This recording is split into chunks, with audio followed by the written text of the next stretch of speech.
Identical twin sisters, Elara, tender-hearted yet traumatized, and Kaia, fiery and unfiltered, have spent their lives tethered by a bond deeper than blood.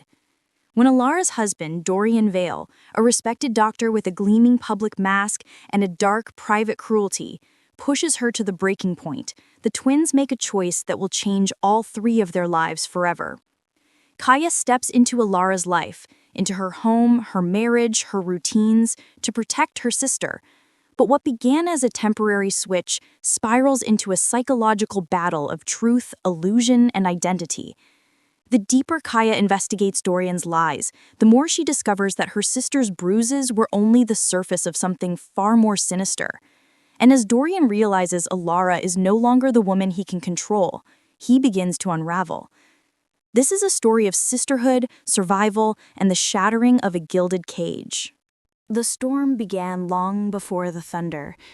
Rain slapped against the windows of the Vale household in frantic bursts, each droplet a trembling echo of the fear that pulsed beneath Elara's skin. She sat on the edge of the bed, her fingers knotted together, her breath shallow. Downstairs, she could hear Dorian pacing. His footsteps were the metronome of her dread. Another crash of thunder shook the walls, this time followed by a sound that didn't belong to the storm. A glass shattering. A choked curse. Elara flinched. She knew what would come next. She braced herself. Knees pulled inward, chin tucked, shoulders tight with memories of nights just like this one. But tonight felt different. Tonight, something inside her was cracking. The bedroom door slammed open. Dorian stood in the doorway, soaked from the rain, his hair clinging to his forehead. The faint scent of whiskey drifted toward her. He rarely drank, but when he did, he sharpened into someone unrecognizable. "You didn't answer your phone," he said. His voice was deceptively calm. Too calm. Elara swallowed. "I didn't hear it." His jaw ticked. "Are you calling me a liar?" Her heart stuttered.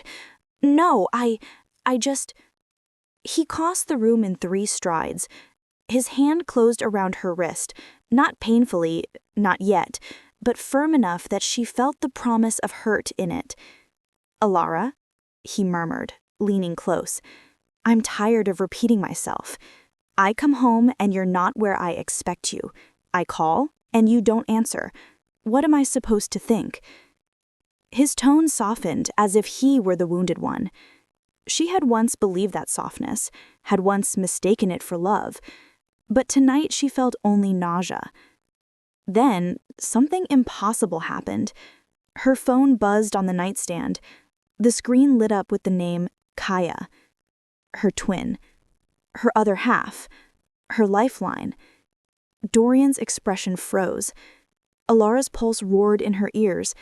She didn't mean to flinch, but she did, and that was all it took. His grip tightened. The bruise would show later. She said, "Let go." For the first time, she didn't say it like a plea. She said it like a command. And to her own surprise, he did. Dorian stepped back, stunned. His eyes darted between Elara and the glowing phone. She dropped her gaze to the floor, but not before she saw something flicker across his face. Fear. He feared her.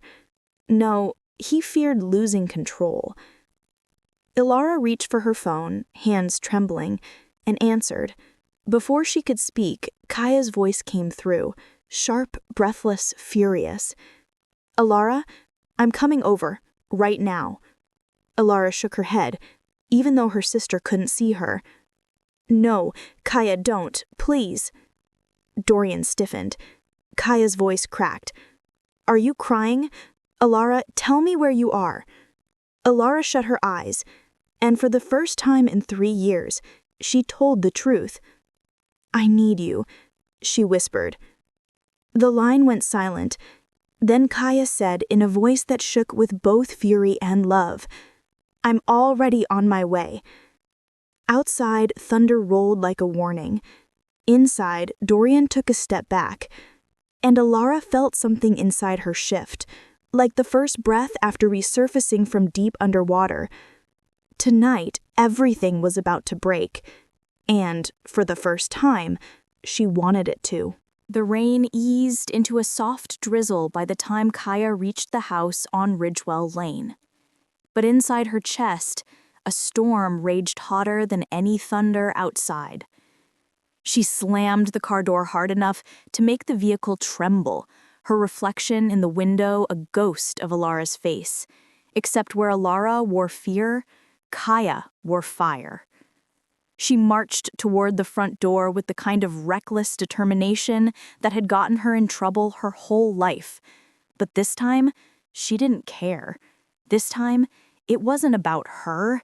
It was about the one person she'd never been able to live without. She didn't knock. She didn't have the patience. The door swung open under her shove, and the moment Kaia stepped inside, she felt the air in the house shift, tight, controlled, suffocating. It was exactly as Elara had always described it, though never in so many words.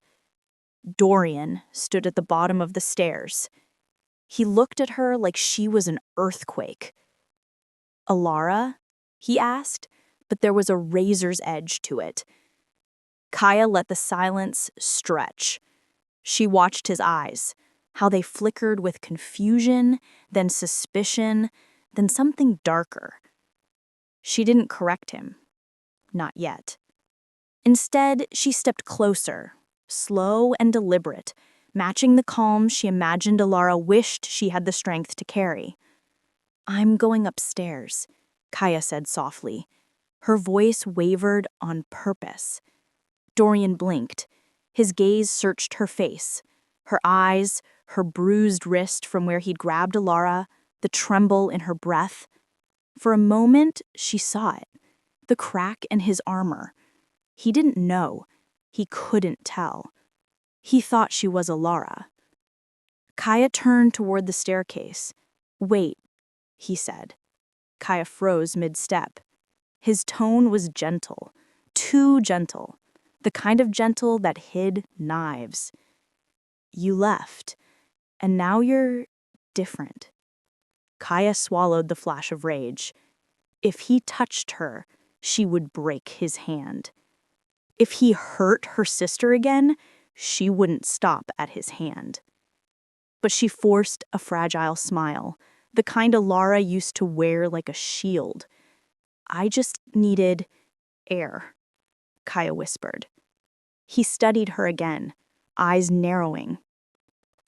"Come sit with me," he said. Kaia's stomach twisted. She didn't want to. She didn't want to share air with him, didn't want to sit anywhere near the man who had dimmed her sister's light. But if she refused now, he'd know. So she nodded. Dorian's lips curled into what others might mistake for tenderness, but Kaia saw the ownership in it, the entitlement. He believed she was his, not for long. They sat on opposite ends of the sofa in the dim living room. The storm outside had retreated into a distant rumble, but the tension in the room was thick enough to choke on. "I was worried about you," Dorian said. Kaia tilted her head. "Were you?" "Yes," he replied. "I care about you, Elara. You know that." Kaia's nails dug into her palms, but she kept her face soft, eyes downcast. "I know," she said. Dorian shifted closer. Too close. His hand reached toward her, hovering just above her knee. Kaia stiffened, but she didn't pull away. Not yet. "Elara," he murmured. Kaia looked up. For the first time, she let her eyes harden just a fraction. Just enough to make him hesitate. Just enough to make him wonder. Dorian's brow creased. "What's wrong?" Kaia held his gaze. "I'm tired," she whispered. He frowned. "You're acting strange tonight." "Am I?" His eyes narrowed. Kaia realized this moment was dangerous. but it was also powerful. She was seeing him clearly, without Elara's fear softening the angles, and she understood something deep in her bones. Dorian Vale wasn't a monster in the traditional sense. He wasn't wild, he wasn't chaotic. He was precise. His cruelty was an art form, a controlled one. And Kaia, she had just become the first variable he couldn't calculate. She stood up. "I'm going upstairs," she repeated, firmer this time. Dorian didn't stop her. He just watched with the narrowed eyes of a man solving a puzzle. Kaia climbed the stairs with her heart pounding. When she reached the top, Elara's bedroom door opened before she could knock. Elara threw her arms around her. Kaia clutched her sister tight, tighter than she'd meant to. "Elara," she whispered, voice breaking. "I'm here." Elara pressed her face into Kaia's shoulder. "You shouldn't have come," she said. Kaia drew back, cupping Elara's face. "I'll always come." Elara's eyes shimmered. "He's suspicious." "He should be," Kaia said, brushing a thumb across the bruise blooming on her sister's wrist, "because he has no idea what's coming." Elara's breath trembled. "Kaia, what are we going to do?" Kaia looked toward the stairs, toward the man downstairs, calculating, watching, dangerous. She turned back to her twin.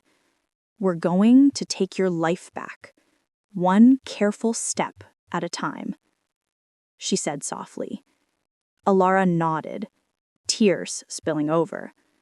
Kaia pulled her close again. Neither of them saw. The house felt different in the early hours of the morning, too quiet, too careful, like it was holding its breath. Elara sat curled on the edge of her bed with a cardigan wrapped around her shoulders, staring at the pale light crawling across the floorboards. Kaia watched her twin with a sinking ache. "Elle," Kaia said softly. Elara didn't look up. "You shouldn't stay. I'm not leaving you here." Elara shook her head, throat tight. "You don't understand. He'll figure it out." Kaia crossed the room and knelt in front of her, lifting her chin gently. "I'm not afraid of him." Elara's voice cracked. "But I am." Kaia's chest tightened. This was the truth Elara almost never allowed herself to say. The truth she buried under "I'm fine" and "he's stressed" and "it's nothing." "Elle," Kaia whispered, brushing a thumb across her cheek, "you called me because you needed a way out." Elara closed her eyes. A tear slid down. "I don't know how to leave." Kaia exhaled slowly. "Then I'll show you." A floorboard creaked in the hallway.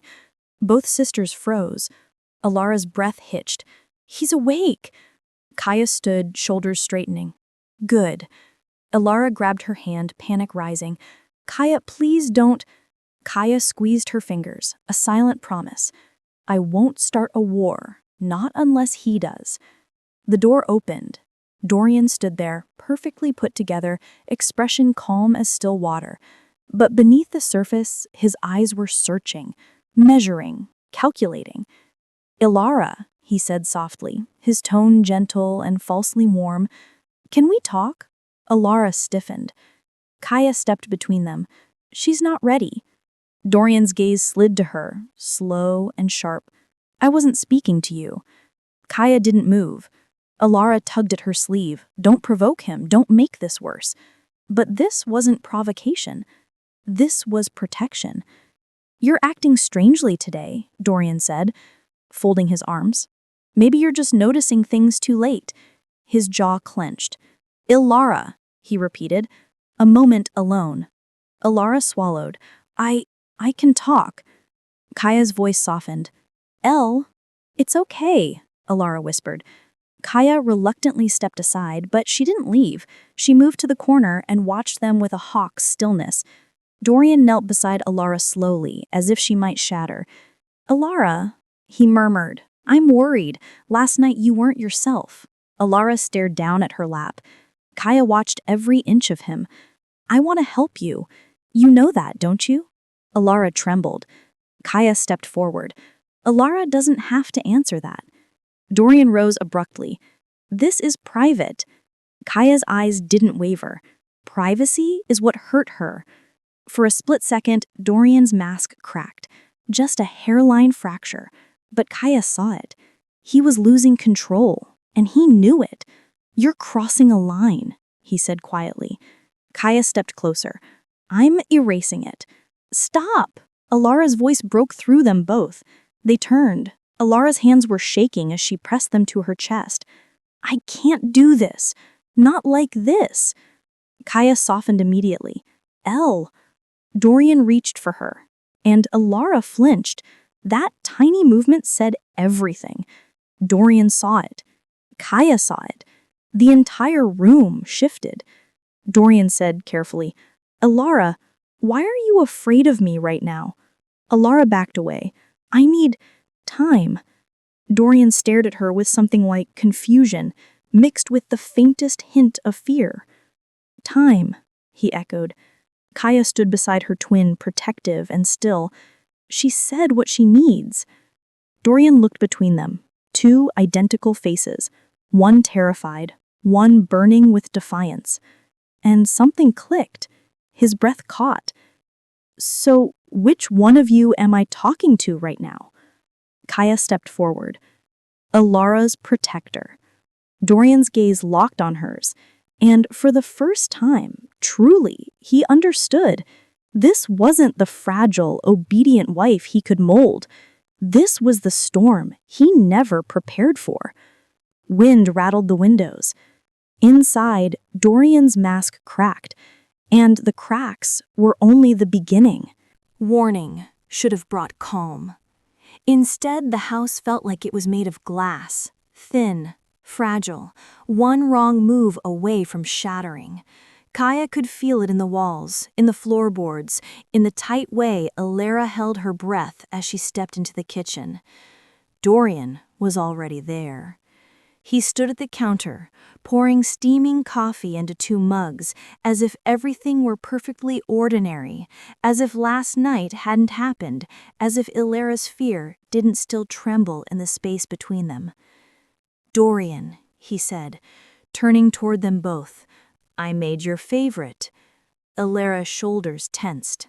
Kaia noticed it instantly. She stepped slightly in front of her twin, not blocking her, just close enough to anchor her. We're not hungry, Kaia said. Dorian's eyes flickered. I wasn't offering it to you. Kaia didn't blink. She's not hungry. Dorian set the mug down a little too sharply. The ceramic clinked against the marble, echoing through the silence like an accusation. Elara, he said again, softer this time, can we talk about all of this? Elara swallowed hard, her hands twisted in the fabric of her sweater. I don't want to talk right now. His smile faltered. I saw the frustration flash beneath it, the storm gathering behind his eyes, but Dorian smoothed his features quickly, recovering the calm facade he wore like armor. You're confused. You've been emotional lately, that's all. Kaia's jaw clenched. Stop telling her how she feels. Dorian turned his head slowly toward Kaia, lips tightening. You're making things worse. Kaia stepped forward. And you? What have you been doing? Silence fell. Dorian looked between them, eyes narrowing with a realization that chilled the air. You switched, didn't you? Elara's breath hitched. Kaia's pulse quickened, but she didn't deny it. Dorian stepped closer. You think I won't know the difference between my own wife and her sister? Kaia met his gaze with unflinching calm. You didn't know last night. His nostrils flared. Elara, he said, ignoring Kaia entirely, why would you let her pretend to be you? Elara's voice came out barely above a whisper. Because I needed space. Space, Dorian echoed, or distance from me. Elara looked down. That was enough of an answer. Something splintered across Dorian's face. Not anger, hurt, and something darker beneath it. Elara, he breathed, taking a small step. I've always cared for you. Elara flinched again. Kaia noticed it, Dorian noticed it, and the air turned razor sharp. You're scared of me, Dorian whispered, stunned. You think I'd hurt you? Alara's lips trembled. I don't know what you'd do. Kaia's voice slid between them, low, calm, deliberate. She doesn't feel safe. Dorian turned on Kaia with a look that could have cut stone. You've poisoned her against me. Kaia shook her head. No, Dorian, your actions did that. Dorian's hands curled into fists, not raised, just tight, too tight. He turned back to Elara, voice cracking with a desperate edge he couldn't hide. Elara, I love you. Alara's eyes filled with tears. Love shouldn't feel like this. Dorian's breath faltered.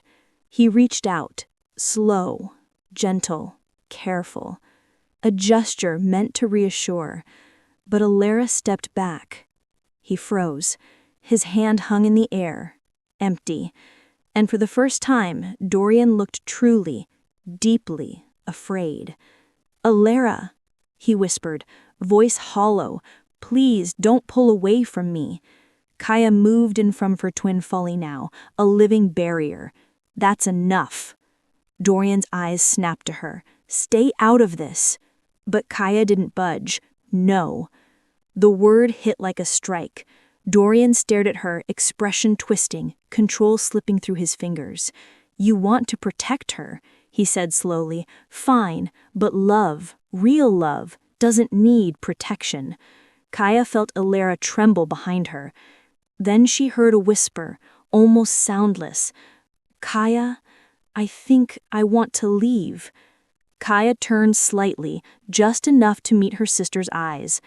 You don't have to stay, she said softly. I've got you.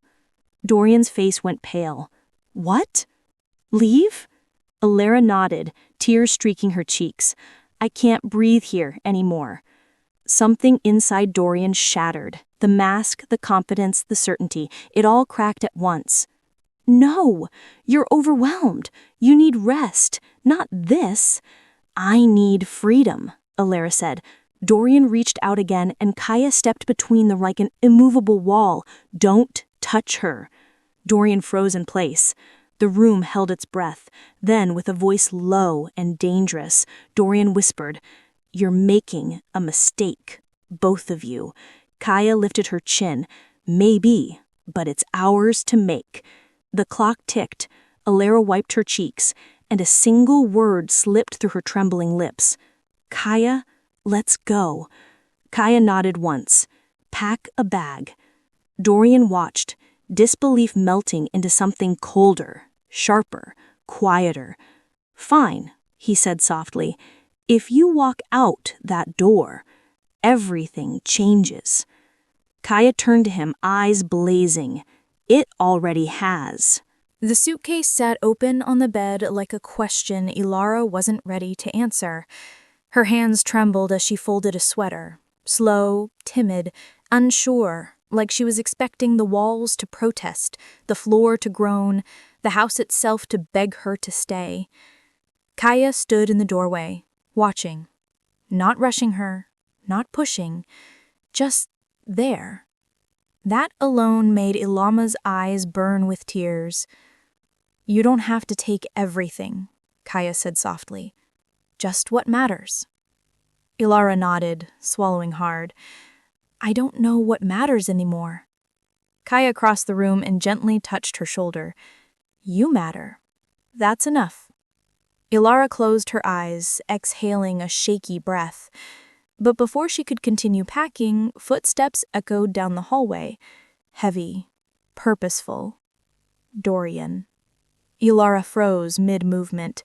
Kaia straightened instantly, posture tightening like a shield snapping into place. A moment later, Dorian appeared in the doorway. He didn't cross the threshold. He just stood there, gripping the frame with white knuckles as if holding it kept him from falling apart. "Elara," he whispered, "please don't do this." Ilara's lip trembled. "I have to." "No," Dorian said, cracking. "You're hurting. You're overwhelmed.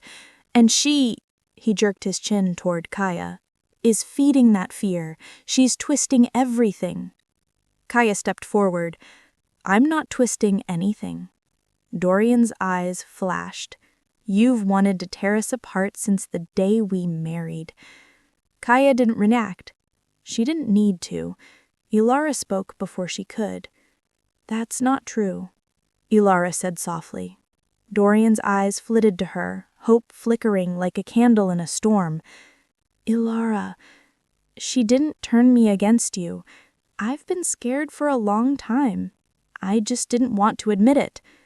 Silence. Dorian looked like someone had stabbed him. "Elara, I have never hurt you." Elara hesitated.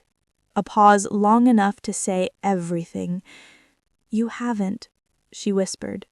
"But you've made me feel like I couldn't breathe." Dorian's shoulders fell. For a moment, he looked human, broken, confused, raw. Then his gaze darkened, shifting toward steel.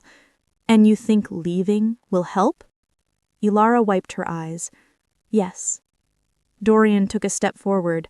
Kaia moved in front of her instantly. He stopped. His jaw tensed. "If she leaves now, she'll regret it." Kaia's voice was like ice. "If she stays now, she'll drown." Dorian's breath hitched. He stared at them, at both faces, identical yet worlds apart. Then he whispered, "You can't protect her from everything." Kaia met his stare with unflinching calm. "Just from you." A sharp silence sliced the room. Elara zipped the suitcase. The sound was final. Dorian's eyes widened. "Elara!" She lifted the handle. Kaia took her free hand, fingers intertwining, steady, grounding, certain. That small gesture hit Dorian harder than any insult. "Elara," he said again, desperate. "We're not done." Elara shook her head. "I am." Then she stepped past him. Dorian didn't move. He just turned slowly, watching the two women walk down the hallway. The house felt different now.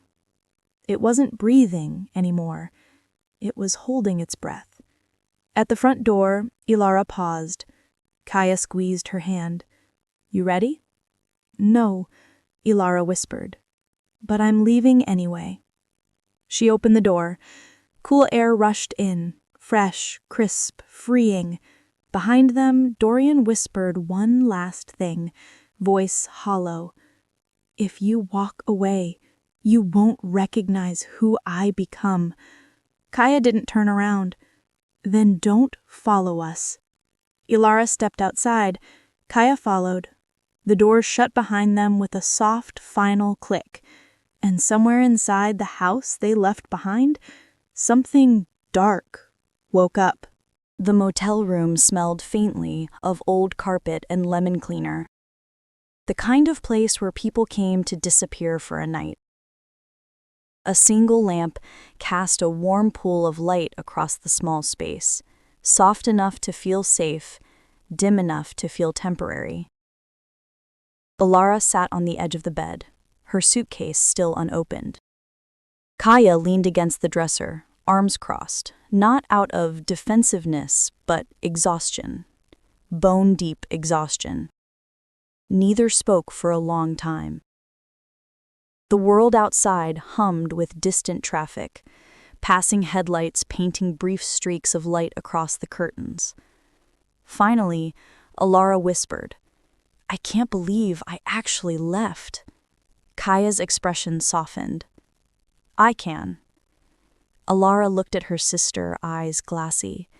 "I thought I'd stay there forever." "You weren't living, you were surviving." Elara let out a shaky breath. "It still feels wrong." Because you cared, not because you were safe. Elara lowered her gaze. A moment passed before she whispered, "Do you think he'll come looking?" Kaia hesitated, not because she didn't know, but because she knew too well. Yes. Alara's shoulders curled inward. Kaia crossed the room and sat beside her, wrapping an arm around her back. She felt Elara lean into her instantly, like her bones were finally allowed to soften. "You're not alone now. He can't twist your silence anymore." Elara closed her eyes, tears slipping down her cheeks. "God, I hate that you're right."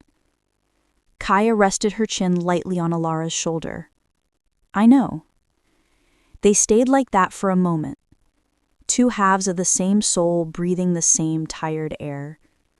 Then Kaia pulled back slightly. "We need a plan," she said. Elara blinked at her. "A plan?" Kaia nodded. "For the next few days, where we go, what we do, whether you talk to someone, lawyer, therapist, both." Elara winced. "That feels big." "It is big," Kaia said, taking her hands. "But you don't have to do it alone. I'm here. I'm not going anywhere."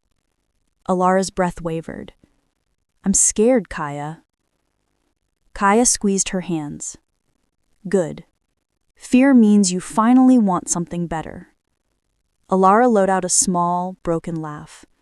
"Only you could say something like that." Kaia smiled softly. "It's a twin privilege." Elara leaned her head on Kaia's shoulder again, finally allowing herself to breathe. For the first time in months, maybe longer, she felt safe. Not completely, not permanently, but enough. Enough for tonight. But safety was never meant to last. Across the city, Dorian sat alone at the kitchen table, fingers drumming against the polished wood. A liquor glass sat untouched in front of him. His reflection in the window looked distorted, twisted by anger, confusion, and something colder. He replayed every moment of the day. Alara's fear, Kaia's defiance, the suitcase, the door closing. He whispered to himself, "She doesn't understand what she's doing." His expression hardened. "She'll come back." But another voice, quieter, truer, answered in the back of his mind. Not this time. A muscle in his jaw twitched. He stood abruptly, grabbing his coat. If Elara thought leaving would cut him out of her life, she didn't know him at all. And Kaia? She would learn quickly that protectors could become enemies just as fast. Dorian stepped into the cold night, locking the door behind him with deliberate calm. He already knew where they would go. He already knew how to find them. And when he did, everything would change. Elara woke long before the sun did. Her eyes fluttered open to a ceiling she didn't recognize, wrapped in sheets that felt too stiff, too cold, too foreign. For a few seconds she lay still, breathing quietly, her mind trying to remember where she was and why. Then the memories struck her all at once. The suitcase, Kaia's hand in hers, Dorian's voice cracking behind them, the motel door closing, freedom and fear woven tight in her chest. She sat up, chest tightening as the early morning shadows pooled along the walls. Kaia was asleep in the chair by the window, knees pulled up, arms wrapped around them. Her hair was a tousled mess, her breathing soft. She'd insisted on taking the chair so Elara could have the bed. Elara stared at her twin, her mirror of strength, her protector, and whispered, "I'm sorry." But Kaia didn't stir. Elara hugged her knees to her chest, fighting the ache in her throat. A part of her hated this, hated needing so much help, hated being fragile. But another part, a deeper, quieter part, was grateful she didn't have to pretend anymore. Not with Kaia. Outside, the first hint of dawn seeped into the sky. Elara swung her legs off the bed and slipped quietly into the bathroom. She splashed cold water on her face, trying to steady her breathing. Her reflection looked different in this mirror. Haunted, yes, but also clearer, like she was seeing herself without Dorian's shadow over her shoulder. For the first time in a long time, the woman staring back looked alive. Elara pressed her palms to the sink and whispered, "I can do this." A soft knock made her flinch. "Elle?" Kaia's voice was groggy. "You okay?" Elara cracked open the bathroom door. "Did I wake you?" Kaia rubbed her eyes.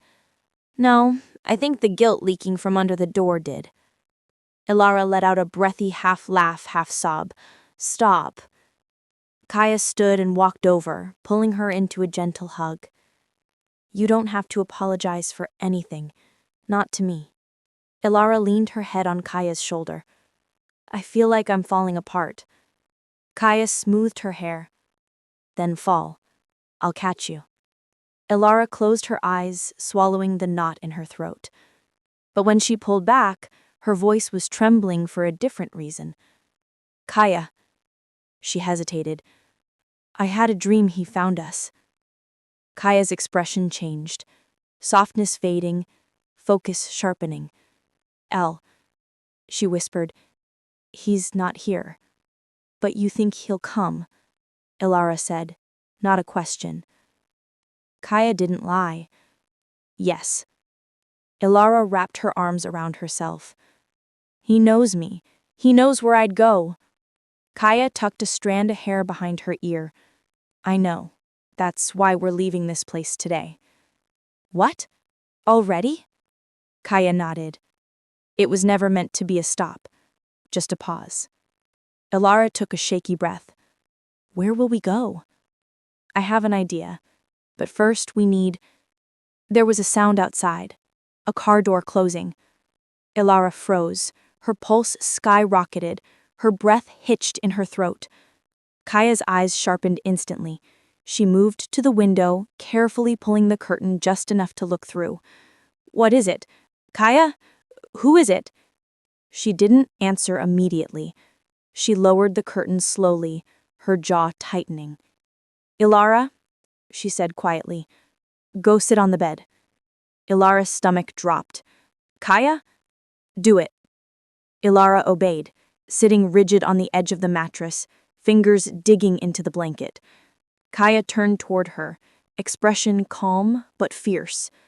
"Don't panic," she said softly. "We're going to be okay." Ilara's voice cracked. "Is it him?" Kaia didn't answer. That was enough.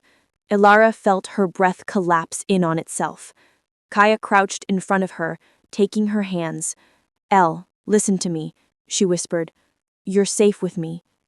The footsteps outside grew closer. Soft, slow, deliberate. "Kaia," Elara gasped, tears rising. Kaia squeezed her hands tighter. "I won't let anything happen to you." Then, 3 quiet, deliberate knocks on the door. Ilara's heart nearly stopped.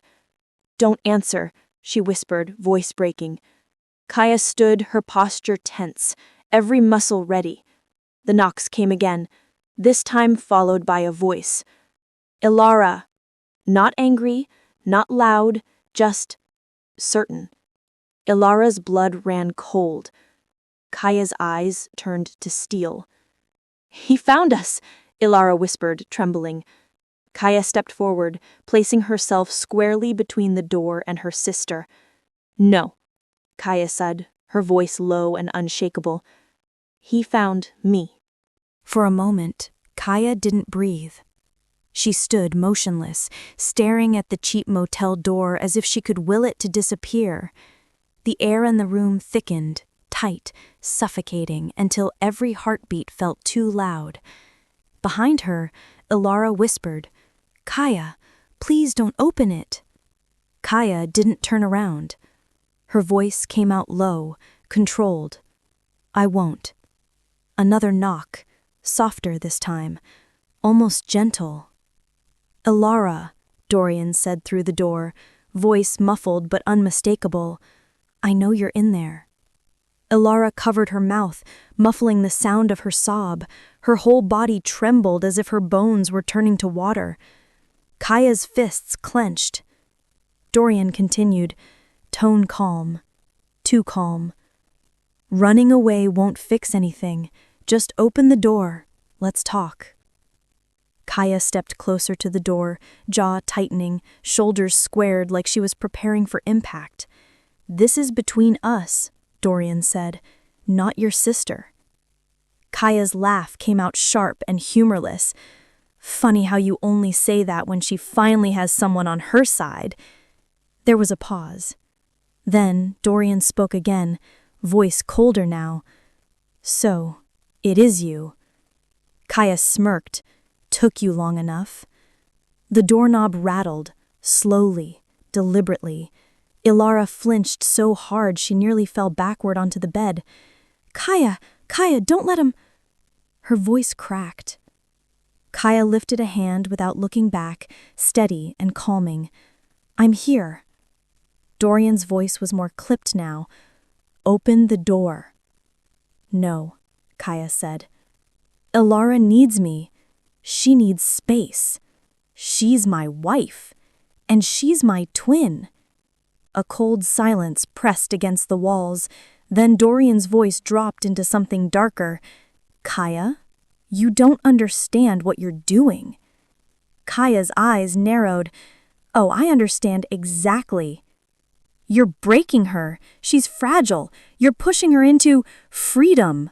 Kaia cut in sharply. That's what she's choosing. Elara, Dorian called, ignoring Kaia entirely. Please, talk to me. I know you're scared, but running, this isn't you. Elara shook her head, tears streaming.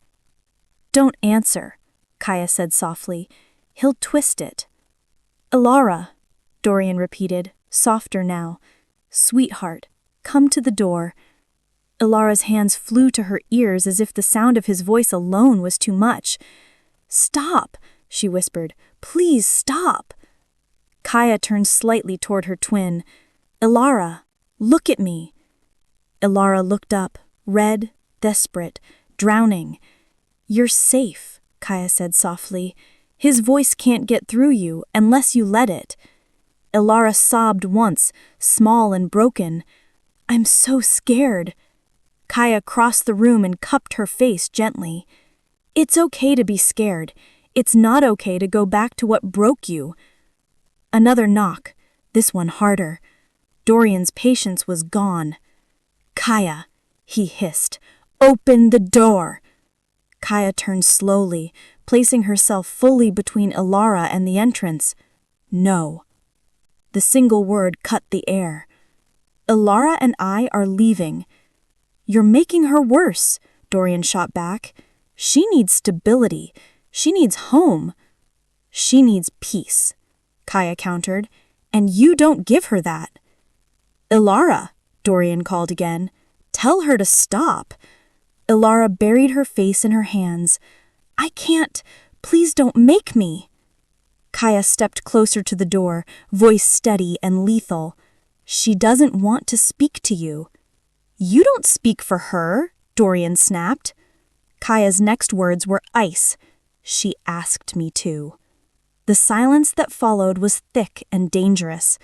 Dorian finally said, voice trembling with fury or heartbreak, Kaia couldn't tell, You're going to ruin her. Kaia leaned closer to the door, voice low and unyielding. No, I'm going to save her. Footsteps shifted outside, as if Dorian turned his head, or clenched his jaw, or reevaluated every choice that brought him here. Then came the final blow.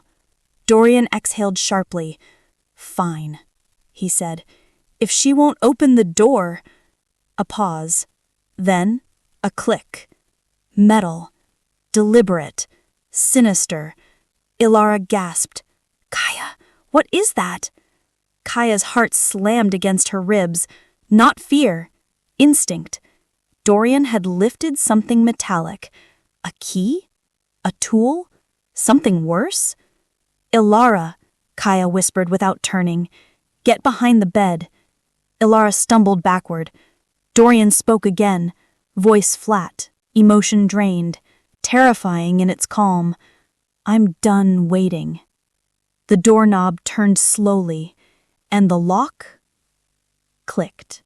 The lock slid. A tiny metallic click, quiet enough to miss, terrifying enough to paralyze. Kaia's heart snapped into fight mode instantly. Her stance tightened, her breath steadied, her hands curled into fists. Elara, she whispered without looking back, stay low. Stay behind the bed. Don't move unless I tell you. Elara whimpered, sinking to the floor. Kaia, please don't get hurt. I won't, Kaia said. She hoped she wasn't lying. The doorknob twisted.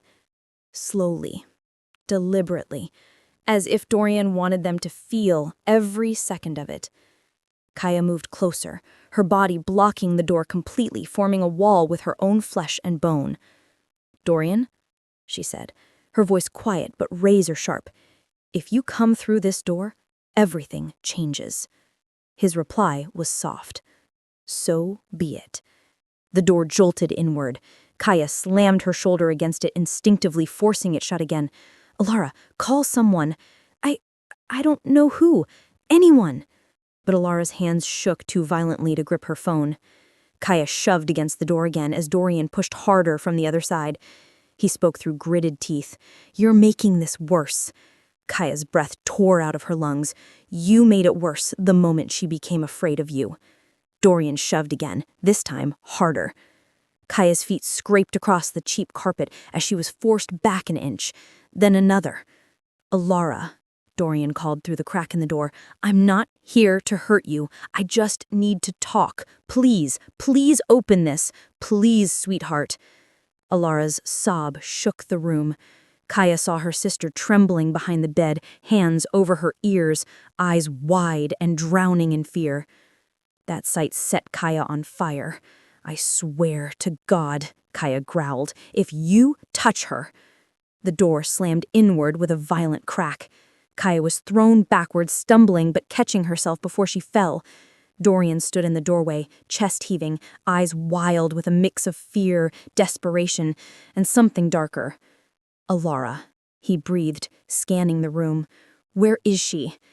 Kaia stepped forward, blocking his view entirely. Get out, she said. His jaw clenched so tight it trembled. This isn't your decision. It is if she asks me to protect her. Dorian's gaze sharpened. But she didn't, did she? Kaia froze. He smiled, not kindly, but knowingly. I know Elara. She hates conflict. She avoids confrontation, but she also doesn't want to hurt you. She didn't ask you to do this. You just decided. Kaia's pulse throbbed in her temples. Alara's voice broke from behind her. That's not true. Dorian stopped breathing. Elara, he whispered. Elara peeked out from behind the bed, small, shaking, terrified, but speaking. I did ask her. I begged her, because I was scared. I am scared, Dorian. Dorian's expression fractured, splintering under the truth he didn't want to hear. Elara, he said softly, stepping forward. Kaia moved again, blocking him. No. Dorian's nostrils flared. Kaia, move. She said she's scared. Dorian took another step. Kaia refused to shift even an inch. Don't do this, Dorian said, voice lowering into a trembling mix of fury and pleading. I'm trying to save my marriage. And I'm trying to save my sister's life. A beat of silence punched between them.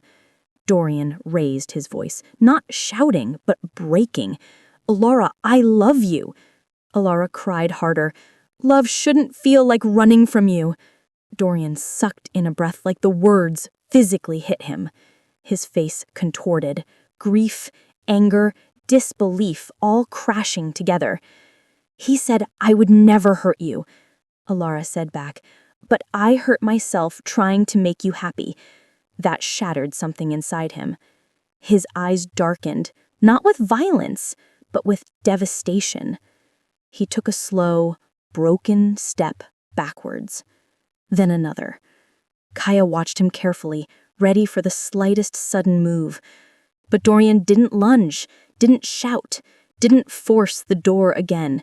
He just looked hollow, defeated, lost. "Elara," he whispered one more time, voice barely audible. "I don't know how to fix what I didn't know was broken." Elara sobbed into her sleeve. Kaia stepped toward him, guarding, steady. "Leave. Now." For a long moment, Dorian just stared at her, not with rage, but with something almost like respect and resentment. "You think you won," she murmured. Didn't blink. "This isn't about winning." Dorian's jaw tightened. A dangerous calm replaced the anguish in his eyes. "No," he agreed quietly. "This is just the beginning." Then he stepped into the hall, lifted his hand, and quietly shut the door. Kaia lunged forward, locking it immediately. The moment the deadbolt slid back into place, Elara collapsed into sobs. Kaia rushed to her, pulling her into her arms as the weight of the moment crushed them both. "He's gone," she whispered, breath shaking. "It's okay, he's gone." But even as she said it, a chill crawled up her spine, because the look in Dorian's eyes as he left wasn't the look of a man who gave up. It was the look of a man who just decided on a new strategy. Elara didn't cry quietly. She broke. The moment the deadbolt clicked into place, her body gave out, and she sank to the floor like something inside her had finally snapped under its own weight. Kaia knelt with her instantly, arms wrapping around her twin, pulling her close as if she could hold the shaking out of her. Elara curled into her, small, trembling, breath hitching in ragged, uneven gasps. I can't," her words shattered. "I can't breathe, Kaia. I can't." Kaia pressed her palm to the back of Elara's head, grounding her gently. "Hey, look at me. I'm here. You're safe. You're okay." But Elara wasn't hearing her. Not yet. Her sobs came from somewhere deep, somewhere old, like she was crying for every moment she had ever swallowed instead of speaking, every hurt she had minimized, every fear she told herself wasn't big enough to matter. Her voice wavered through the tears. "He found us. He opened the door. Kaia, he opened the door. What if you didn't stop him?" "But I did." Elara shook her head violently, choking on her breath. "That's not the point. He wasn't supposed to force his way in. He's not supposed to..." Her words dissolved again. Kaia gently cupped her face. "Elara, look at me." Elara lifted her eyes, red, terrified, raw. "You're shaking," Kaia whispered softly. Elara's voice cracked. "I'm scared of him, Kaia." Kaia swallowed hard. Hearing her sister say it out loud felt like the ground shifting beneath them. "I know," Kaia whispered, "and it's okay to say it." Elara leaned into her chest, sobbing harder. "It's not okay. I was supposed to love him. I was supposed to feel safe with him. I kept telling myself I was overreacting, or tired, or broken. I thought maybe I was the problem." Kaia's heart clenched. "Elara." Elara pushed back, tears streaking her cheeks, voice rising. "I told myself if I just tried harder, if I kept the house clean, if I stayed quiet when he was stressed, if I didn't trigger anything, he would love me the right way." Kaia's stomach twisted. "How long have you felt this way?" she murmured. Elara looked down. "Before the wedding." Kaia's breath hitched. "Elara." Elara wiped her face with shaking hands. "I thought it was normal. I thought all marriages had tension, and he apologized, Kaia. Every time he snapped, he apologized, and he was sweet afterward, and he held me, and he said he didn't mean it. I thought I thought that meant it wasn't that bad. Kaia ran a gentle thumb over her sister's cheek. You learned to shrink yourself, but you don't have to anymore. Elara sobbed into her hands. I didn't even notice how small I was becoming until you showed up. Kaia felt her throat tighten. Then I'm glad I did. Elara lifted her head, tears blurring her vision. I feel so stupid, Kaia. How did I not see it? How did I stay so long? How did I let him in here today? How did I— Stop, Kaia said firmly. You didn't fail. You survived. Elara shook her head violently, choking on her breath. I'm tired of surviving. Kaia brushed a piece of hair behind her ear. Then let me help you live again. Elara dropped her forehead into Kaia's shoulder, sobbing harder, ribs shuddering, breath uneven, hands gripping Kaia's shirt like it was the only thing anchoring her to reality. I don't know how, she whispered. Kaia held her tighter. Then we'll learn together. Silence settled, thick, emotional, but softening. Elara eventually pulled back, wiping her eyes. I feel like I don't even know who I am without him. Kaia shook her head gently. Yes, you do. You've always known. You just stopped listening. Ilara's lips trembled. I'm scared of everything now. Of him, of myself, of the world, of making the wrong choices. Kaia rested her forehead against her sister's. You made the bravest choice of your life today. Elara breathed shakily. That didn't feel brave. That felt desperate. Bravery usually does, Kaia said softly. Elara exhaled, a trembling, exhausted release. Then she whispered something Kaia wasn't expecting. Kaia, did I ruin your life by dragging you into this? Kaia froze. Then she grabbed Elara's face in her hands, gentle but unyielding. Elara, you are my sister, my twin. There is no version of my life where I would ever leave you behind. Not ever. You didn't ruin anything. You saved something. Elara blinked. What? I gave you back my purpose. Elara swallowed hard. Their eyes met, two reflections of the same soul, sharing grief, fear, love, and something fragile but rebuilding. Elara finally whispered, Stay with me tonight? Kaia smiled softly. I'm not going anywhere. Elara curled into her again, still trembling, but breathing easier. Outside the window, the night hung heavy, but inside the room, something shifted inside Elara. A small spark, trying to relight. And Kaia felt it too. For the first time since Dorian appeared at the door, the sisters weren't just running. They were beginning to heal. The motel room finally went quiet. Elara had cried herself into an exhausted, uneasy sleep, her head resting on Kaia's lap, her breath still shaky every few minutes. Kaia stroked her hair slowly, grounding her, keeping her close. Outside, the night pressed against the thin walls, heavy, still, too quiet. Kaia didn't sleep, couldn't sleep. Not with the echo of Dorian's last words circling her mind like a threat written in smoke. This is just the beginning. A chill rode down her spine. Hours passed. The cheap clock on the nightstand blinked 2:14 a.m.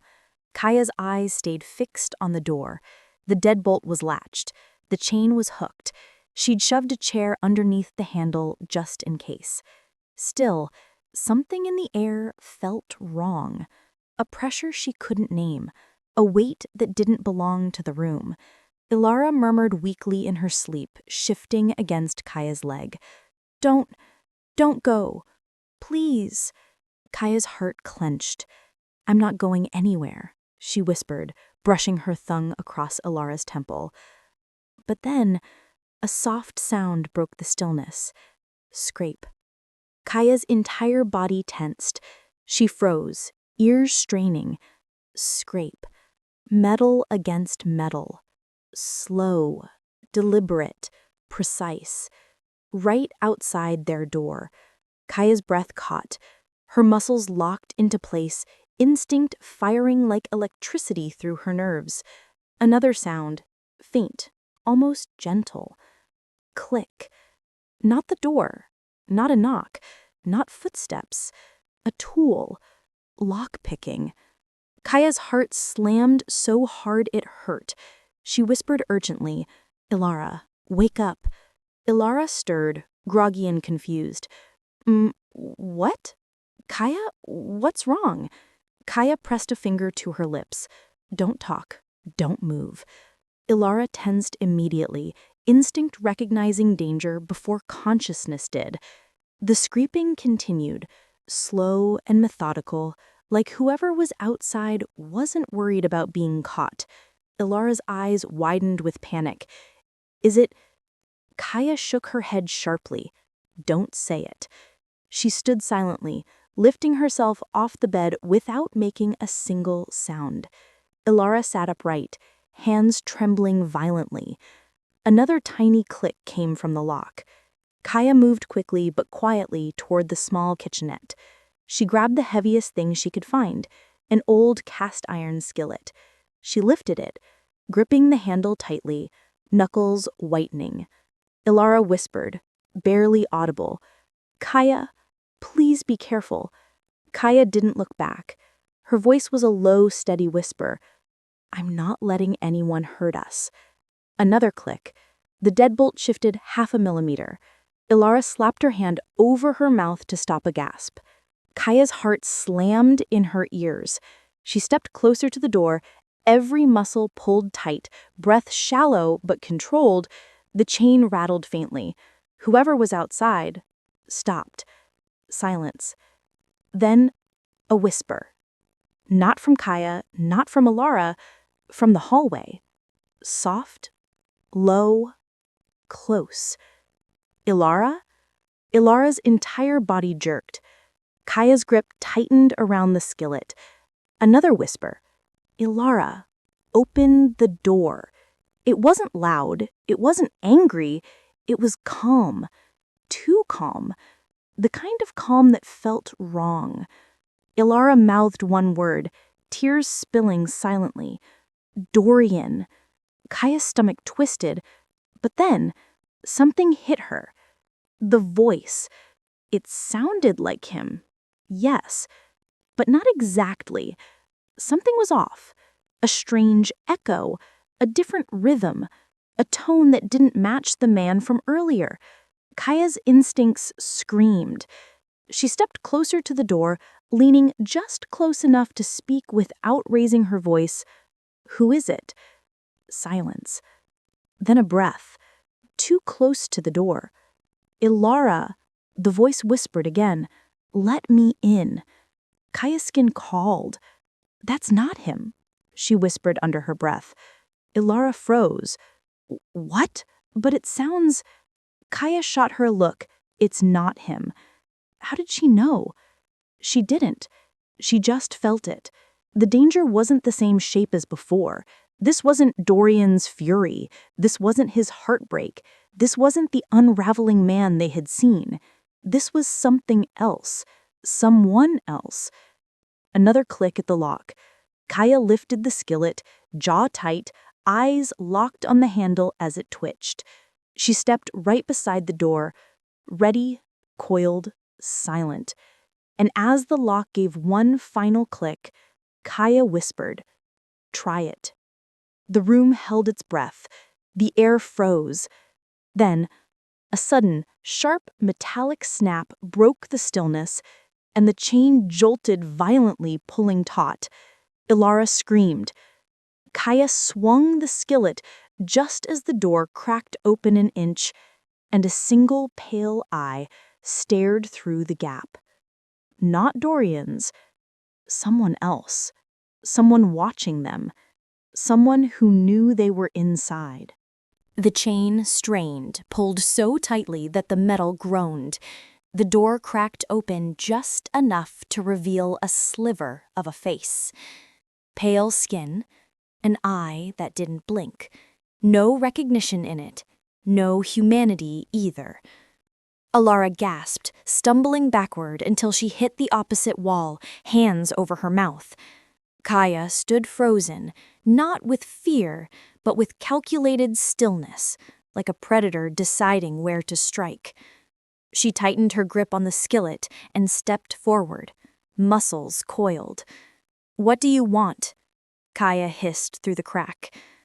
The intruder's voice came out low and almost gentle. "Elara." Elara whimpered, shaking violently. Please don't." Kaia snapped. "Say another word to her and I swear I'll break your face." The eye didn't flinch, didn't move, didn't react. Then, slowly, a smile crept into the sliver visible through the door. Small, wrong, creeping across the thin line of lips they could barely see. "Kaia," the voice murmured softly, "you're exactly like he said." Kaia's stomach dropped. Her entire body froze. "What?" The intruder continued, still calm, still in that eerily measured tone. "He told me you'd be trouble. He said you'd try to take her. He said if he saw you with her, I should intervene." Kaia's pulse thundered. "Who told you that?" she demanded. The intruder's voice lowered, almost affectionate. "Your brother-in-law." Elara sucked in a sharp breath, eyes going wide with horror. No, Dorian wouldn't. He wouldn't send someone. He didn't even know where we... But her voice broke, doubts slicing through her words. Kaia felt cold spread through her chest. "Dorian didn't know we were here," Kaia said, voice tight. She didn't sound convinced. The intruder let out a soft, eerie laugh, like a child's giggle dragged through gravel. "He always knows," the man whispered. Elara shook her head violently, tears bursting from her eyes. No, he couldn't. Kaia, he wouldn't." Kaia placed an arm in front of her protectively. "Elara, stay back." The intruder leaned his head slightly, as though listening to something only he could hear. Then he whispered. "He said she belongs with him. He said the sister is the disease. He said you ruin things." Kaia's blood froze. Alara's knees buckled. "Stop," Kaia growled, stepping forward. "Don't you dare say another word." But the intruder continued, as if he was reciting something he'd memorized. "He said you manipulate her, that you twist her mind, that you implanted fear in her." Kaia's grip tightened so hard around the skillet her knuckles turned white. "That is a lie," Kaia snapped, voice trembling with fury. "I know," the intruder whispered. Kaia blinked. Everything inside her stilled. What? The intruder's visible eye shifted, not cold now, but something stranger. Soft, sad, almost apologetic. "I know he lied," the intruder said. "He lied to me, too." Kaia's breath faltered. Elara stared, frozen. The intruder lowered his voice further. "He sent me, yes, but not to hurt her." The chain groaned again as the intruder leaned closer. "He told me to watch you." Kaia stepped back, heart slamming. "Watch me? Why?" The man's voice dipped into a whisper so soft it was almost lost under the hum of the old motel air conditioner. "Because He's afraid of you." The silence cracked like thin ice beneath their feet. Kaia felt her stomach twist, her mind racing through the possibilities. Why would Dorian fear her? Why would he send someone? How long had this man been watching them? She stepped forward, voice low and lethal. "What did he tell you? Exactly."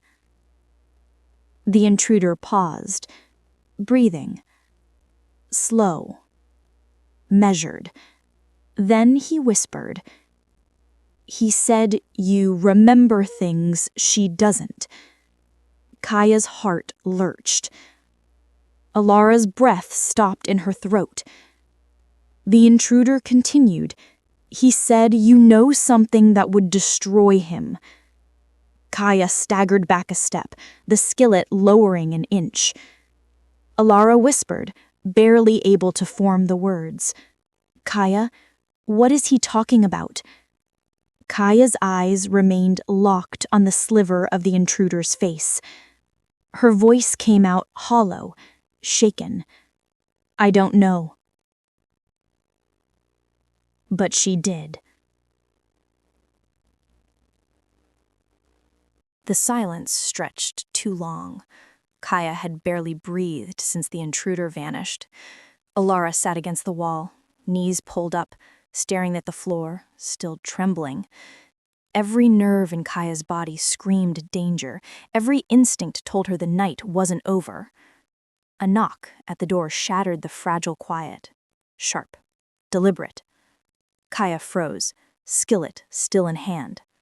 Her muscles tensed like steel cables ready to snap. "Elara," she whispered, "stay down. Don't—" Another knock, harder this time. The voice that followed wasn't the intruder. It was unfamiliar, older, slightly gruff. "Room 12? The voice called. "It's me, motel management. Open up, please." Kaia's jaw clenched. Motel management? At this hour? The hairs on her arms rose. "Elara," she hissed, "stay behind me, no matter what." Elara didn't argue. She sank lower against the wall, trembling, her eyes wide with fear. Kaia slowly, carefully cracked the peephole. The motel manager stood outside. Middle-aged man, graying hair, a warm smile that didn't reach his eyes. But his hands were in his pockets, and the way he shifted his weight made Kaia's instincts scream, something was off. Kaia whispered, "He seems normal, but don't trust it." The manager raised one hand, holding something small and folded in paper. "Found this in the parking lot, right outside your room. Thought you should see it." Kaia's stomach nodded. "Elara, behind the bed. Stay down." She opened the door a crack, just enough to see him. "What is it?" she asked, voice low. The manager hesitated, then slid the paper under the door. "Found it outside. You might want to read it." Kaia bent down, heart hammering, picked it up carefully, and unfolded the note. The words were written in a familiar hand, precise, cold, almost clinical. "We know where you are. You can't hide forever. Leave now or face the consequences. -D." Kaia's eyes went wide. Her blood ran cold. "Elara," she whispered, "he knows we're here." Elara shook violently. No, how?" Kaia swallowed hard. "Doesn't matter how. What matters is, we're not safe." The manager shifted his weight, glanced around nervously, and said, I didn't know who else to give it to. I just thought you should see it before anyone else." Kaia narrowed her eyes. "Wait, you're not working with him?" The man shook his head, hands rising defensively. No, I swear. I just saw this and thought, it's your room. I thought it might help." Kaia's muscles relaxed slightly, but only slightly. The note trembled in her hands. Elara's voice was small. "Kaia, what does it mean?" Kaia pressed a finger to her lips, trying to suppress the panic rising inside her. It means we have to move, now. The manager shifted his weight, glanced around nervously, and said, "Are you leaving tonight?" Kaia's stare hardened. "Yes, we have no choice. He's dangerous." The man nodded slowly, understanding the gravity. "Then be careful. I'll keep watch outside, as long as you need." Kaia looked down at Elara, then back at the manager. "Thank you, but we can't wait. We have to go before he figures out where we are next." Alara's hands shook as she grabbed her sister's arm. "Kaia, I don't know if I can do this." Kaia's voice softened, brushing a strand of hair from her face. "Yes, you can. You already did the hardest thing, leaving him. This is just survival, and we're doing it together." Elara nodded weakly. Kaia handed her the suitcase handle. "Pack what you can, fast." The manager glanced at the door nervously and then whispered, "And watch your backs. I don't know who he sent outside before, but someone is definitely watching." Kaia's blood ran cold. Her grip on the skillet tightened. "Elara," she said, voice low and resolute, "this night isn't over, and we're not safe. Yet, but we're leaving." The sisters exchanged a long, trembling glance. Together, they moved toward the door. And outside, in the shadowed parking lot, Kaia noticed a figure disappearing into the darkness, just far enough to be hidden, just close enough to keep them under watch. Kaia swallowed, her jaw tight. "He's already here." Alara's hands gripped her sister's arm. "I don't want to run anymore." Kaia shook her head, fierce and unyielding.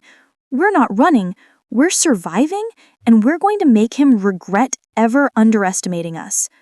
The night pressed close, heavy and cold, and the sisters stepped into it, hearts pounding, ready for what came next.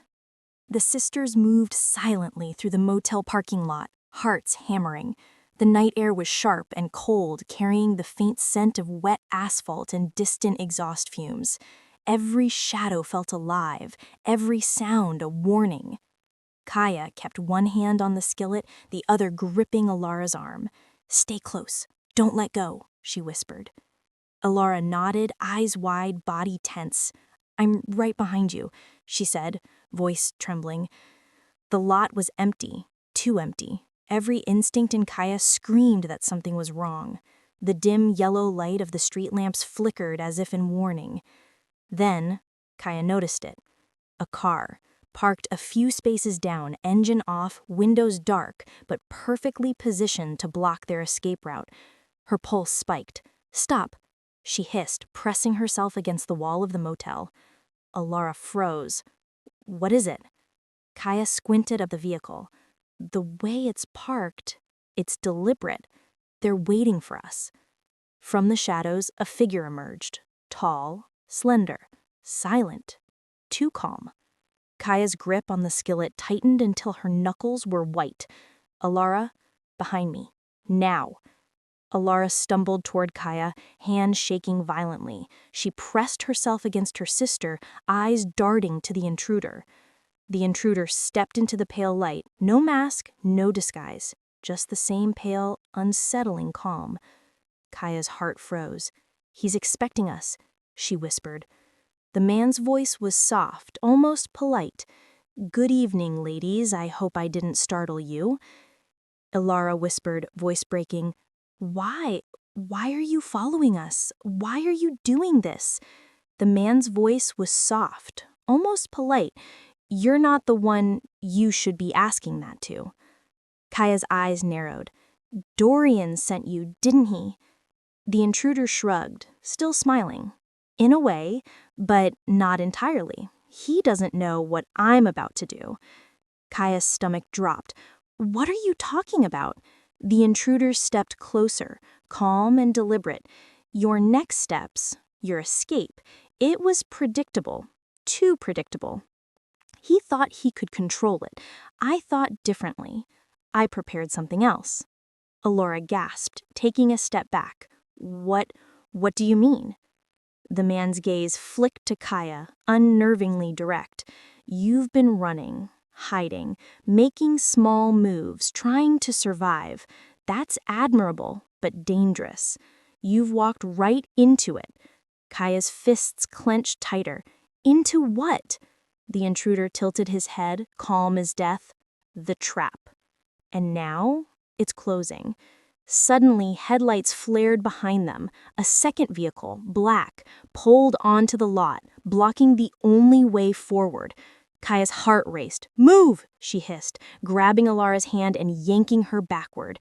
But the intruder was already ahead of them, stepping silently in front of the second car, his movements eerily precise.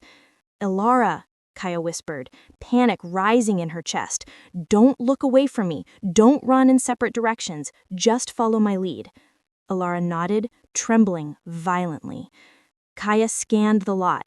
One exit, partially blocked, the second completely sealed by the black car. The intruder's gaze followed their every movement, unnervingly calm. You can't escape. Not tonight. Kaia swallowed. Her mind raced, calculating, anticipating, searching for a weakness.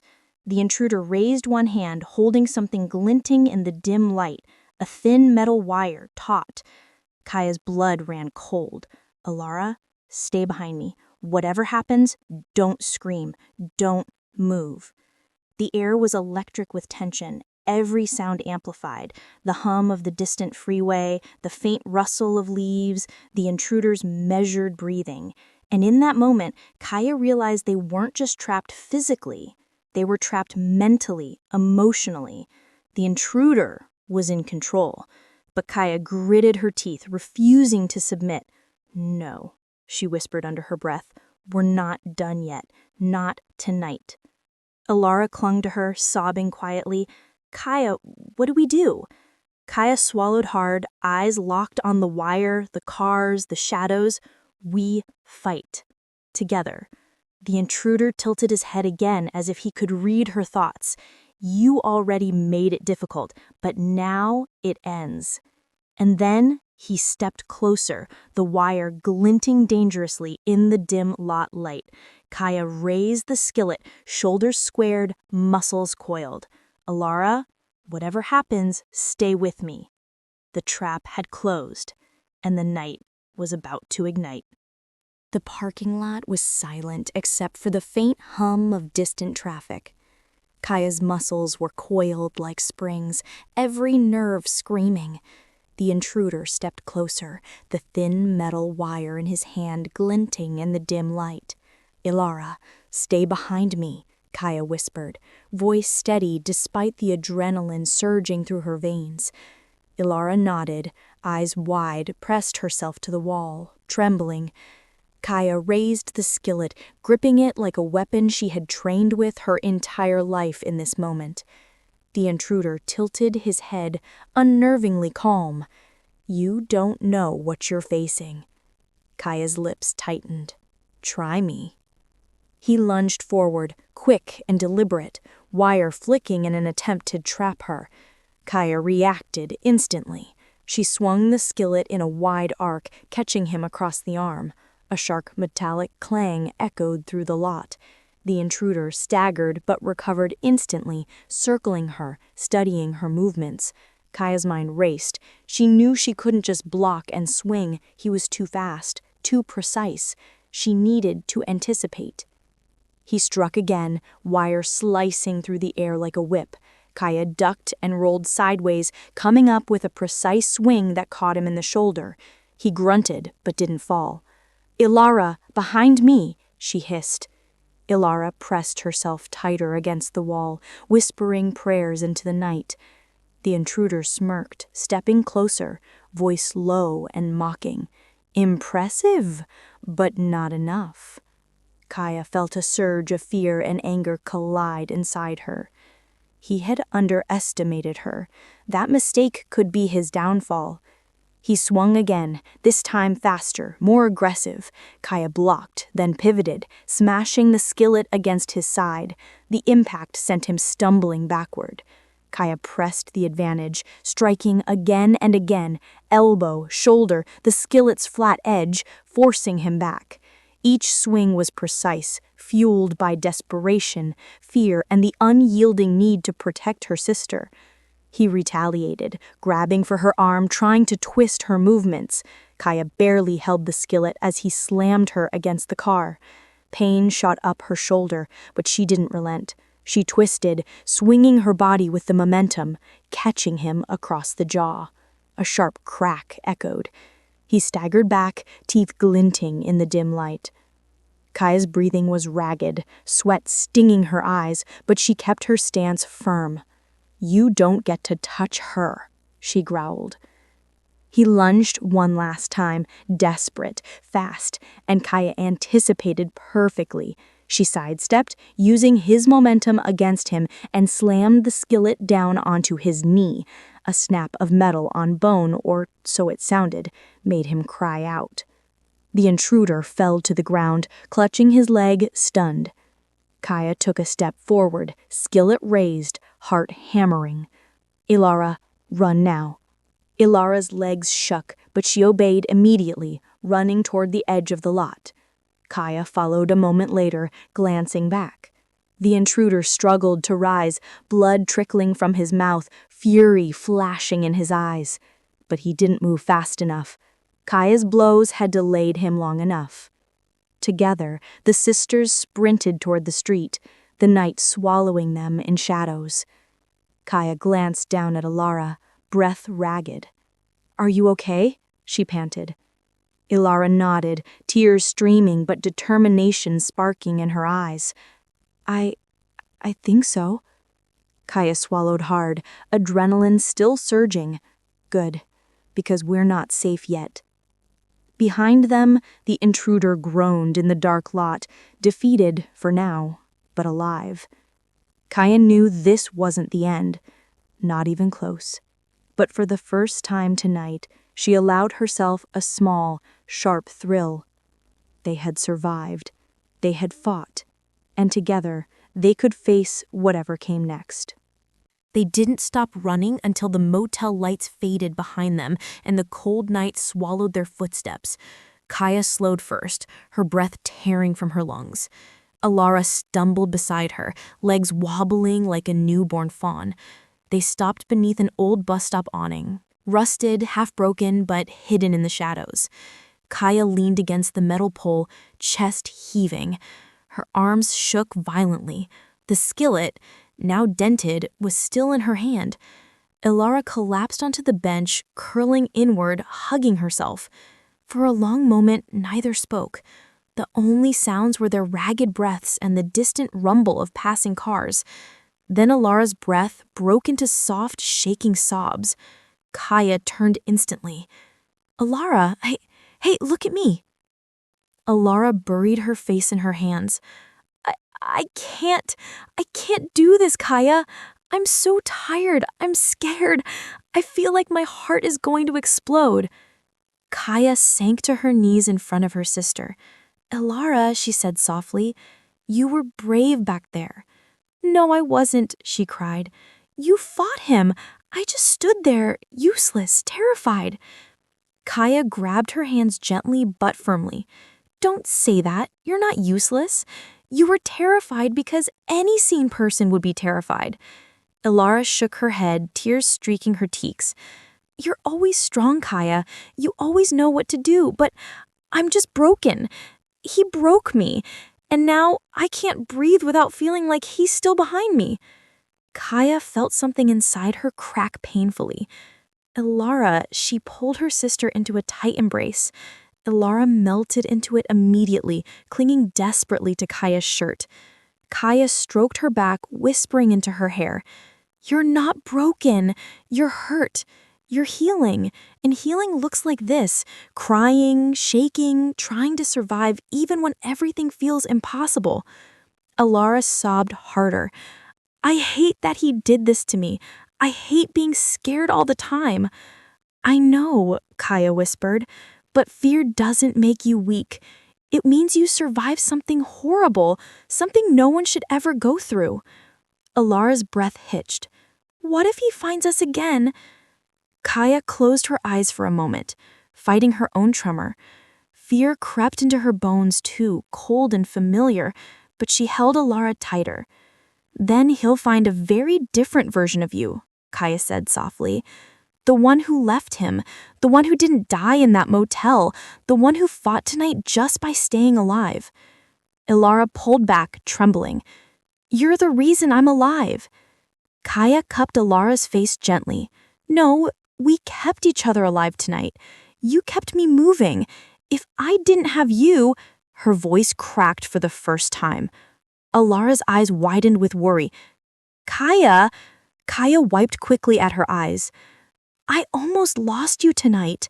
I've been scared since the moment we left home, terrified that something would happen to you, that I wouldn't be enough. You're more than enough, Elara said, her voice soft but certain.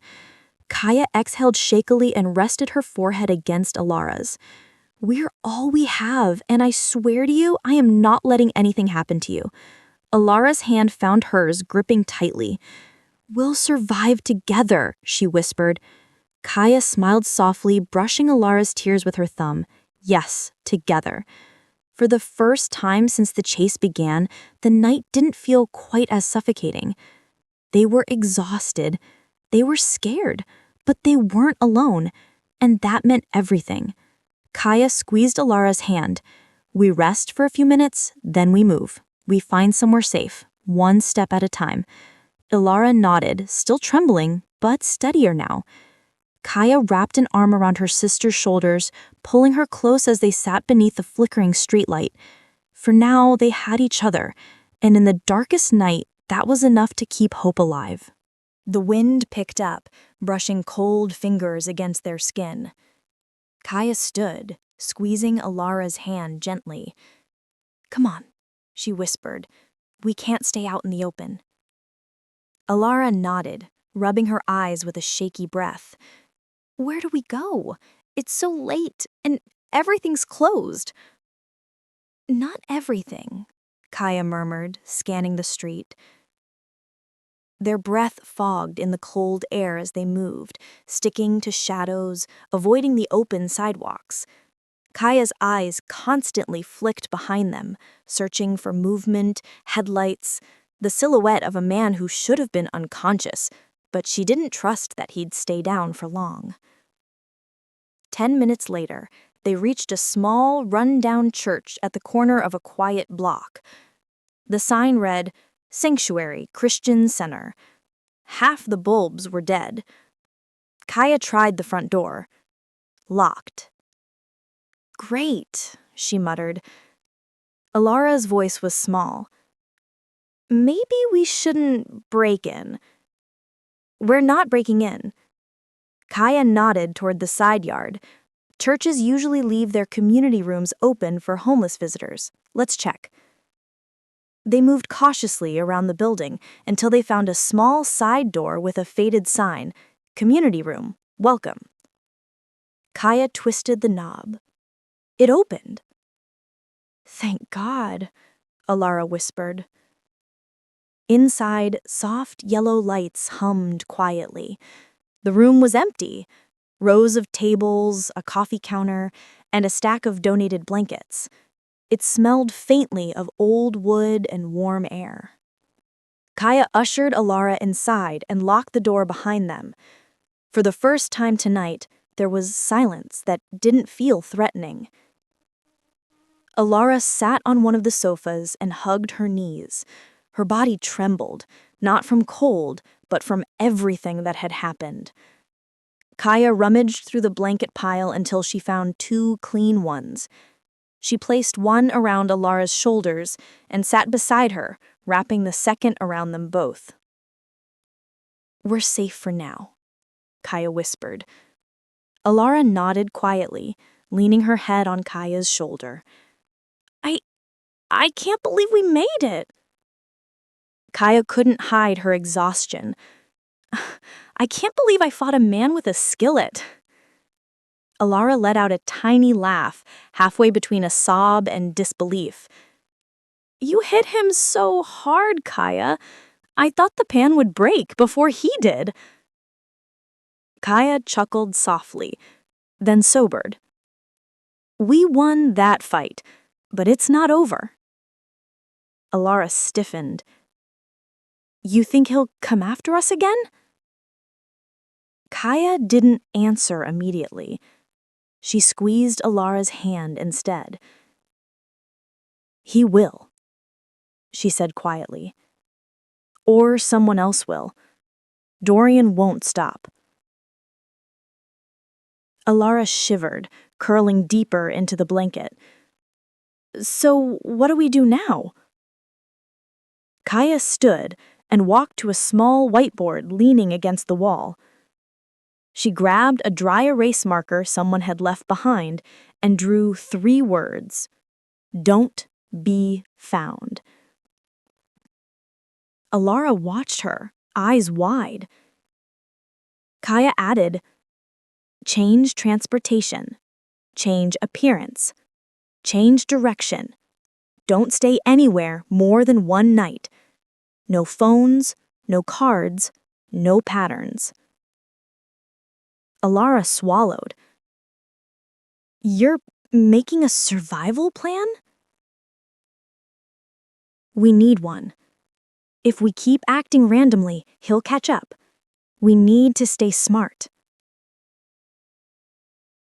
Elara hugged herself tighter. But we're tired. We've barely slept. We have no money. We have no one. Kaia turned to her. We have us, and we're alive. That's enough to begin with. Elara blinked rapidly, tears forming again. I'm trying to be strong like you. The motel parking lot was silent, cold, empty. A single street lamp flickered above the cracked asphalt, casting a sickly yellow glow across the scene. And then, a groan broke the quiet. The intruder pushed himself upright, leaning heavily on the bumper of the black car. His breath came in sharp, uneven gasps. Pain pulsed through his knee where Kaia had struck him. His jaw throbbed. His right arm hung awkwardly at his side. He had underestimated her. A mistake he would not repeat. He spat a thin line of blood onto the pavement and pressed his fingers to the swelling along his jaw. His eyes narrowed, pupils sharpening with cold fury. You shouldn't have been able to touch me, he whispered into the night. The memory replayed in flashes, Kaia's eyes burning with terror and defiance, the skillet connecting with his flesh, the raw force of her will to protect that trembling girl behind her. He hadn't expected that.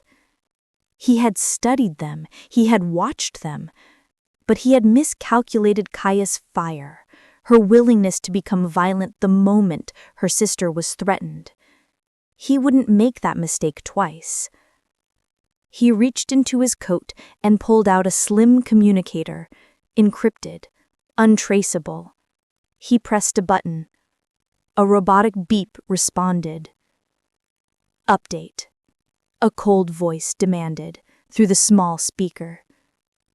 The intruder wiped blood from his mouth and exhaled slowly. I found the sisters, he said calmly, voice almost too steady for the state he was in. But there was interference. You failed. The voice was ice. The intruder chuckled softly, a sound with no warmth at all. Temporarily. They surprised me. The older one is far more dangerous than expected. A pause. Then the voice asked, Are they alive? Yes. Good. If they fight back, it makes the hunt more interesting. The intruder's lips twitched into a thin smile. But they won't get far. They're scared, exhausted, predictable. He stiffened his injured leg and forced himself to stand straight, ignoring the sharp pain shooting up his side. "Track them," the voice ordered. "Do not return until you have them." The intruder clicked the communicator off and slipped it back into his coat. He limped to the spot where the sisters had fled and crouched down. The asphalt held traces, footprints, scuffs, a blanket of fear he could practically feel. He closed his eyes for a moment, inhaling deeply. The night still held their scent. Not their physical smell, no. Their presence, their panic, their heat, their trembling breaths. He followed those details like a bloodhound follows a trail. "You can run," he whispered, "but I will always find you." Step by step, he limped through the lot, using the shadows to keep himself invisible. He approached the main road, eyes roaming the sidewalks, the corners, the alleyways. He knew the psychology of the hunted, where they would hide, how far exhausted bodies could travel, how fear bends decision-making. And two terrified girls would choose comfort over logic. Somewhere quiet, somewhere with light, somewhere they believed no one would look for them. A shelter, a community center, a church. His smile widened. He turned toward the dimly lit cross glowing above the street a few blocks over. The glow pulsed faintly through the fog, guiding him like a lighthouse. "That's where you went," he murmured. He started forward, slow but deliberate, every step fueled by controlled malice.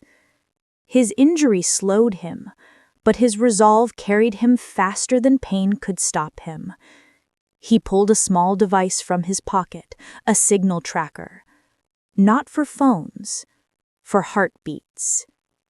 The sisters didn't know this, but earlier, when he got close to Kaia, he had brushed past her arm, just enough to transfer the thinnest patch of microsensors onto her sleeve. Invisible, undetectable, biometric tracers. And now, he flicked on the device. Two faint dots blinked to life, close together, barely moving, resting, sleeping. The intruder exhaled in satisfaction and closed the device. "I warned you," he whispered. "I told you the trap had already closed." He stepped into the shadows, disappearing as quietly as he had arrived, and with every step he came closer, closer to the door, closer to their fragile moment of peace, closer to ending the chase they thought they had escaped. The night swallowed him whole. The hunt had begun. The intruder moved through the fog like a shadow with purpose. One hand rested on his coat, fingers curled around the tracking device. The tiny screen glowed faintly, pulsing with the two blinking dots, Kaia and Elara, still and vulnerable inside the old church. His breath came slow and controlled, pain radiating through his injuries, but his mind razor sharp. "Just a few more steps," he murmured. He tightened his grip on the device, and then the screen flickered. Once, twice. A sudden sharp beep cracked the quiet night. His eyes narrowed. He tapped the screen. Static. The two blips wavered, blurred, then vanished entirely. What? He shook it, pressed the reset button, slapped the side. Nothing. The tracking screen glowed empty, a hollow square. No signals, No heartbeat traces. The microsensors had gone dark. He stood still in the darkness, breath fogging softly in the cold air. This wasn't possible. He had placed the sensors perfectly, direct contact, skin warmth activation. Unless... He exhaled sharply, jaw clenching. They came off. His whisper cut the air like a blade. He replayed the moment in his mind, the fight, the chaos, the way Kaia had swung wildly, the way she and Elara had collided as they ran, crawling over asphalt, brushing against rough surfaces. Of course, the sensors were microscopic, delicate, not designed for impacts, not designed for sweat, fear, and frantic movement spilling onto rough pavement. They had rubbed off. His jaw twitched, irritation simmering under his calm exterior. So the girls weren't dumb or lucky, just messy. That made them unpredictable. That made the hunt more difficult. That made the game more thrilling. He drew a slow, deliberate breath and closed the useless tracker. "No matter," he whispered, "I can still find you." He lifted his gaze toward the glowing cross atop the church. But now he wasn't certain. They might be inside. They might have fled again. They might be hiding in the shadows nearby, listening, trembling, breathing quietly in hopes of going unnoticed. He couldn't charge in blindly. Not this time. He needed precision. He needed silence. He needed to listen. The intruder approached the church steps, moving slowly, painfully, each limp carefully masked by controlled breath. He pressed his hand lightly to the church door, feeling the faint warmth of lights inside. But warmth didn't mean presence. He lowered himself to the ground beside the wall, positioning himself beneath the window, and he listened. The night held its breath. No footsteps inside, no whispers, no movement, just the faint hum of electricity and the distant echo of a creaking building settling. Perhaps they slept, perhaps they fled, or perhaps they were hiding so quietly they barely existed. His lips twitched into the faintest smile. "You can't run forever," he murmured, but the frustration in his eyes, dark, sharp, hinted at something else.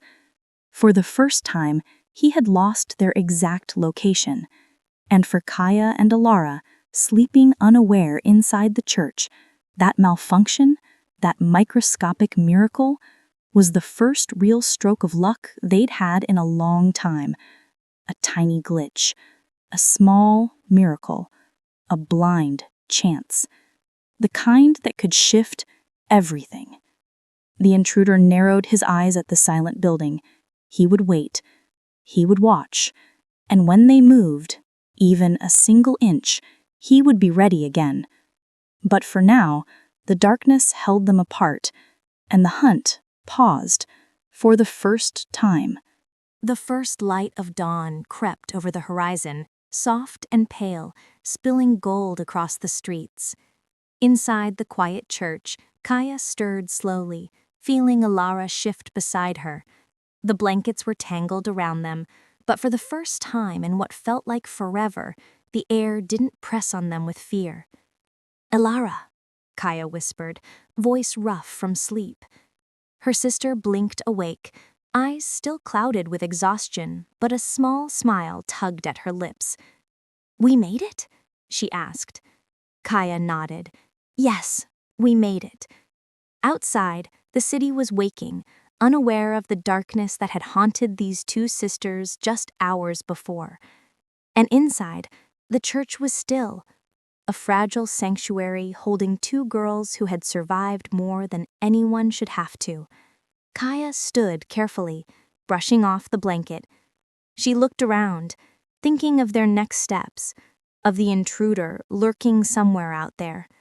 But for now, she let herself breathe. Elara followed her to the small window, peeking out at the street below. "Do you think he's still out there?" Kaia shook her head slowly, a small smirk tugging at her lips. "Doesn't matter. Today, we leave. Today, we take control. For once, we choose. They packed only the essentials, a few clothes, water, and the little money they had managed to carry. No trackers, no digital footprints. Every move calculated, cautious, but free. Kaia slid open the side door. The morning air was crisp and smelled like rain and possibility. She offered her hand to Elara. "Ready?" she asked. Elara took it, squeezing tightly. Yes. Together, they stepped into the world outside, a world they hadn't owned for so long, but now could shape on their terms. As they walked down the quiet streets, a small figure appeared ahead. A stray dog, thin but friendly, wagging its tail as if it had been waiting for them. Elara laughed softly, the first real laugh since the nightmare began. "Looks like someone wants to join our adventure." Kaia grinned, crouching to pet the dog. "Well, I guess we're officially a team." They moved forward, careful but determined. Behind them, the shadows lingered, but the light of the morning seemed stronger than any fear. For the first time in years, they felt the thrill of possibility, not just survival, but choice, and hope, and freedom.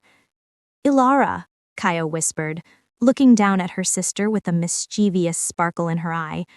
"What do you say we go see the ocean?" Ilara's eyes widened. "The ocean?" Kaia laughed, the sound bright and freeing. "Yes, big, wild, endless water. No one can trap us there."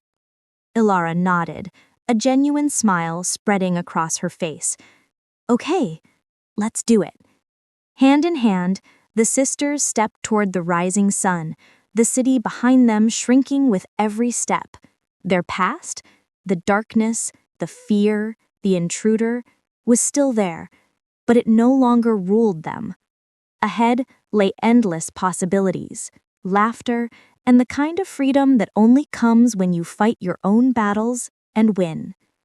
The stray dog trotted beside them, and together, the three of them disappeared into the morning light. No chains, no fear, only the road ahead. And for Kaia and Elara, that was more than enough.